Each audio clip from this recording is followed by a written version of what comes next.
Okay, moving on to Alex's question. It says, how should you handle when partners are at different steps? My husband has always been able to max out his TSP, but I'm stuck on step 6. We're deep in the messy middle. We both get pensions too. And I thought that this was interesting question, and comes down to just that communication when you're in a relationship. I thought you guys could speak to it. Yeah, I've got a thought on this immediately.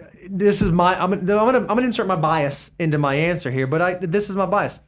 When my wife and I sit down and do our planning, it's not his planning, her planning, it's our planning, right? So when we think about financial order of operations and what step that we're on, I don't think, oh, well, I'm maxing out my 401k, but she's not doing that yet, and so how do we? But I think about, no, are we collectively maxing out 401ks? And I think if you're in a relationship where there's a large income disparity and discrepancy, I think it becomes even more important to make sure you have an open line of communication around that.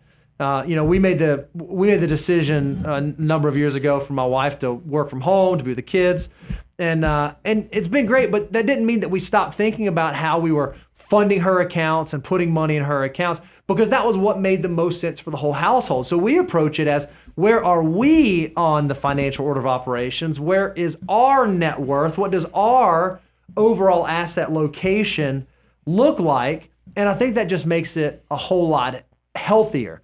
Now, if you are someone who's going to stay separate, they're probably like, you're going to keep everything separately. I think you can have separate finances, but you still have to have the same common goals. Yeah, the key word you said there that I want to hone in on is household. Mm-hmm. I mean, a lot of people, when they ask us, where did you come, this whole saving and investing 25%, when you're talking about emergency reserves, when you talk about how you look at debt, what are you guys basing that off of? Because I'm having trouble figuring. It's household, guys, because we want you, when you're talking about the financial order of operations, a lot of times, I don't see how you do this if you're not looking at the total household number. Doesn't mean you can't be separate in the structure, but it definitely, from a planning standpoint, needs to be household. Because think about like emergency reserves. You do great and you have 3 to 6 months of your pay, but what if your spouse has zero? And yet they're the ones that lose the job. Your 3 to 6 months is not going to cover it. It has to be looked at in what are the household expenses to build the emergency reserves off of. Same thing with savings rate. You're crushing it and saving 30%, but your spouse is only saving 12%.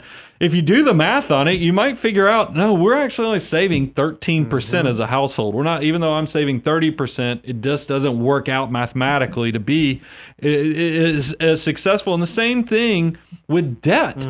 You can feel all like you're doing things on the right side of things and your spouse is bringing you down, but you think you're on step 6, but really maybe you ought to be on step 3, helping your spouse get out of that 20+% credit card debt, because you're basically in quicksand. Yep. I mean, how do you get out of that?